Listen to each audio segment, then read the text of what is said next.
Ya, pemirsa, Bursa Efek Indonesia menyatakan bahwa perusahaan-perusahaan yang akan melantai di pasar modal atau go public di tengah pandemi masih terus terjaga. Bahkan hingga saat ini sedikitnya ada 20 perusahaan yang siap untuk menggalang dana melalui mekanisme Initial Public Offering atau IPO.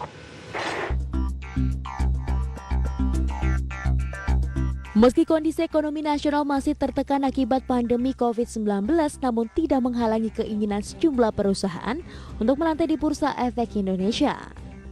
Bahkan hingga saat ini Bursa Efek Indonesia mencatat sedikitnya ada 20 perusahaan yang siap untuk menggalang dana di pasar modal melalui mekanisme Initial Public Offering atau IPO.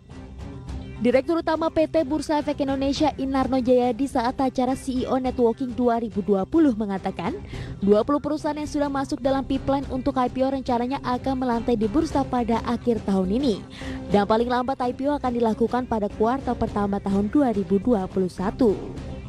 Adapun jumlah perusahaan yang sudah tercatat atau emiten baru di Bursa Efek Indonesia di sepanjang tahun ini telah mencapai 46 emiten dan jumlah ini menjadi yang terbanyak di kawasan Asia Tenggara.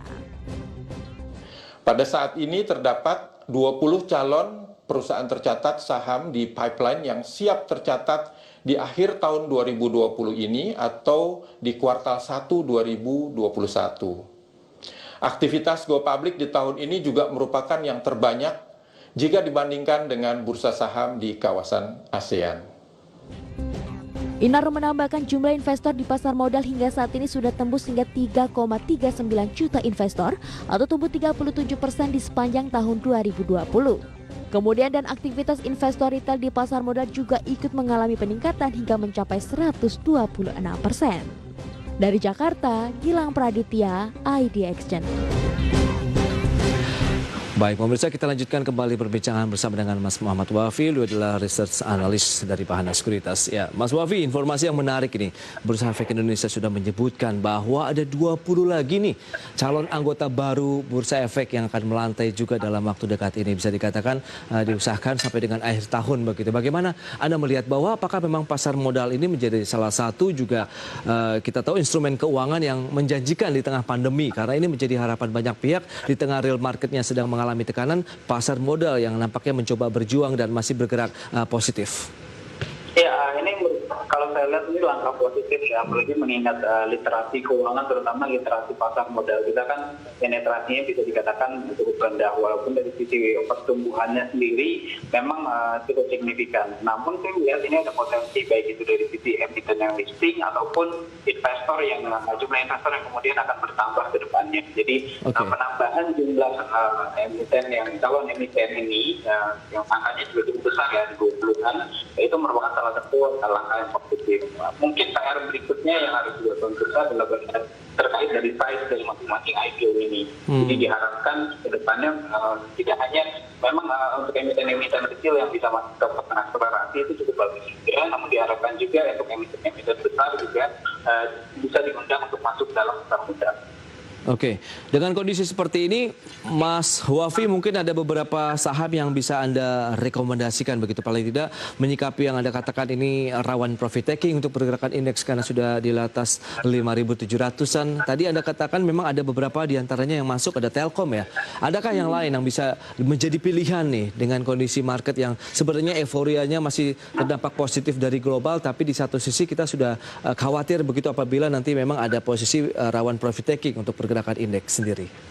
Ya, sebenarnya strateginya cukup gampang ya. Kalau melihat dari emiten-emiten yang berkapitalisasi besar, itu mayoritas memang strateginya bayan weakness seperti Telkom, bahkan perbankan seperti yang Bank BRI, Mandiri, BCA, dan BNI, itu strateginya bayan weakness. Sementara untuk saham-saham dengan kapitalisasi pasar yang lebih kecil atau berbasis komoditas biasanya, itu masih bisa melakukan trading buy sebenarnya untuk level-level tadi, mengingat sentimen positif dari komoditasnya itu sendiri juga masih ada.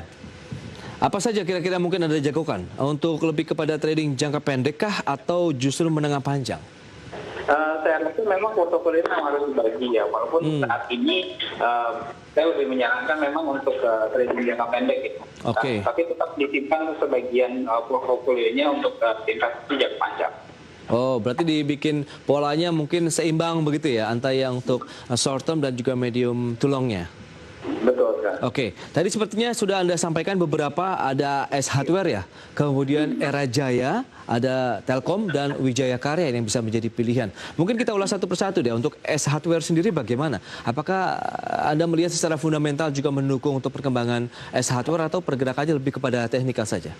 Ya, kalau untuk S Hardware saya melihat perkembangan dua-duanya ya. Jadi teknikalnya saya lihat memang trennya juga positif. Kemudian dari sisi fundamentalnya kan kalau kita lihat dari angka tertingginya yang dikeluarkan oleh emiten ini juga cukup resilient juga di tengah pandemi ini. Jadi itu merupakan nilai tambah juga. Dan itu juga laporan angka yang sama juga, indikasi yang sama juga dilaporkan oleh Era Jaya ya. Di tengah pandemi, sepertinya performanya cukup kuat juga anti COVID sepertinya dua emiten ini ya. Oh, anti COVID. S Hardware seperti apa? Kenapa Anda katakan anti COVID? Apakah dari sisi laporan keuangan dan kinerjanya juga mengalami pertumbuhan begitu di tengah pandemi? Karena memang ada kebutuhan yang berbeda begitu yang dengan produk-produk yang mereka tawarkan.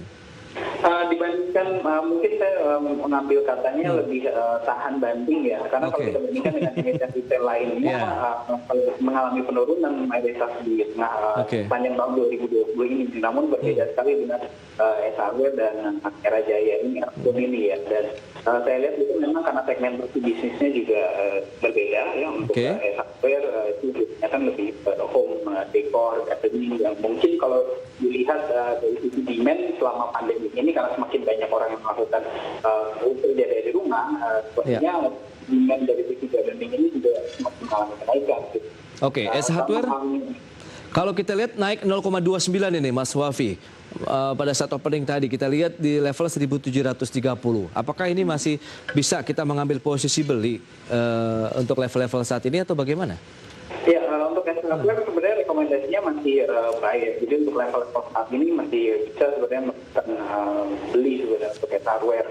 Karena sampai akhir tahun saja saya melihat masih ada peluang beli sekitar 1950 sampai dengan 1900. 1900 sampai dengan akhir tahun? Iya. Wow, berarti iya, tapi masih menarik dong kalau kita mengambil posisi beli, even pun level current price 1730 ke 1800 saja sudah cukup oke nih. Paling tidak apabila tembus ke 1800 naiknya berarti 1900 ya untuk pergerakan dari S Hardware. Oke, berikutnya ada Era Jaya. Bagaimana tadi? Ya, untuk Era Jaya juga sebenarnya kan karena segmentasi bisnisnya juga cukup berbeda ya. Apalagi juga sepertinya diuntungkan juga oleh kegiatan yang lebih banyak dalam rumah, kemudian dilakukan secara digital, sehingga demand dari sisi penjualan home elektroniknya sendiri gitu, home teknologi ya sebenarnya ini saya lihat mengalami kenaikan dari itu sendiri. Baik, kalau Era Jaya dengan kita tahu produk yang ditawarkan pun berbeda dengan S Hardware begitu, tapi dari sisi strategi investasi, kemudian bisnisnya, apakah ini juga sama dengan S Hardware? Nah, ya, secara keseluruhan sih sama ya, karena kalau kita lihat dari number, sebenarnya trennya mirip-mirip antara S Hardware dengan Era Jaya. Jadi kalau kita lihat dengan peluang 1825 current price begitu, apakah juga sama? Kita boleh hajar kanan saja sambil menunggu peluang yang lebih menjanjikan untuk beberapa waktu ke depan?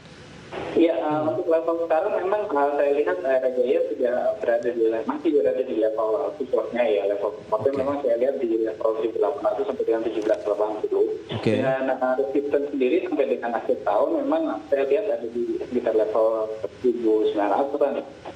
1900-an juga berarti ya, tidak jauh berbeda dengan S Hardware tadi, tapi dengan kondisi 1825 tidak terlalu signifikan ya kenaikan yang bisa diraih untuk pergerakan dari Era Jaya, tapi trennya masih positif ke 1900 tadi ya.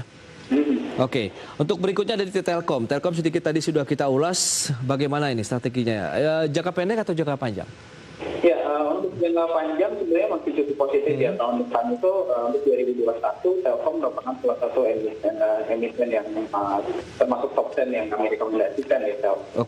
Karena kalau kita lihat dari sisi bisnisnya sendiri, ini kan sudah berkegiatan di kemudian juga kalau kita lihat dari sisi data usage-nya juga kenaikan. Nah, dan kalau kita lihat juga kemudian dari sisi telco bisnisnya juga telco towernya juga masih cukup positif juga ke depannya di 2021 Telkom. Plus kalau kita lihat dari performa sahamnya kan secara year to date, ini merupakan salah satu emiten yang paling banyak sebenarnya dibuang oleh asing ya, sehingga pergerakan harga sahamnya Iya, iya. dalam Itu dia. saya melihat itu menjadi satu peluang bagi Oke. asing juga ketika masuk itu untuk masuk ke saham Telkom. Resisten ke berapa Pak untuk Telkom? Kira-kira ini. Ya, kalau kita melihat dari level sekarang memang cukup terbatas pergerakannya. Saya melihat resiko sekitar 3-4% dari current price untuk Telkom. Oke. Walaupun target sampai dengan akhir tahun itu saya masih melihat ada potensial upside sampai dengan sekitar 10-15% tidak terlalu. Oke, 15%-an lah peluangnya sampai dengan akhir tahun ya dari level-level saat ini. Baik, masih ada Wijaya Karya, tapi tahan dulu, kita bahas di segmen berikutnya Mas Wafi dan pemirsa. Kami akan kembali usai pariwara berikut ini.